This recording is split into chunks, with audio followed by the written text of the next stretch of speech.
Hi குட்டீஸ், இன்னைக்கு ஆல்ஜிப்ராவில் addition பார்க்கலாம்.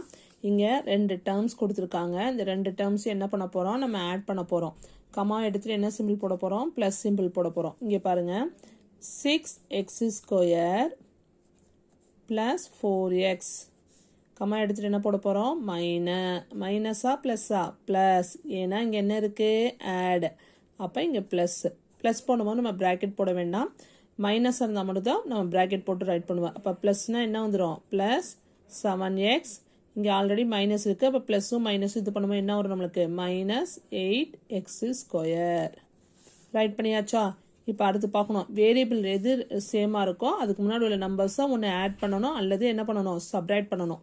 இங்கே பாருங்கள், இங்கே x² இருக்குது, இங்கேயும் x² இருக்குது.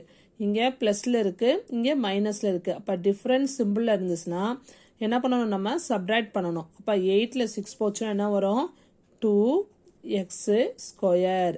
பிக்கஸ்ட் நம்பருக்கு முன்னாடி என்ன இருக்குது, மைனஸ். பிக்கஸ்ட் நம்பருக்கு முன்னாடி என்ன இருக்கோ அந்த சிம்பிளை போடணும். நெக்ஸ்ட்டு x² முடிஞ்சிருச்சு. அடுத்து பார்க்குறோம், x இருக்குது, 2 இடத்துல இருக்கா. அப்போ ரெண்டுமே எதில் இருக்குது, ப்ளஸில் இருக்குது. அப்போ ப்ளஸில் இருந்தால் ப்ளஸில் தான் வரும் ஆன்சர். ப்ளஸ் 4ஐயும் 7ஐயும் ஆட் பண்ணால் என்ன வந்துடும் நம்மளுக்கு, 11x. வேறு இருக்கா, x² ரெடியூஸ் பண்ணிட்டோம், அடுத்து x பண்ணிட்டோம், வேறு எதுவும் நம்பர்ஸ் இல்லை. அப்போ இந்த answer is -2x² plus 11x.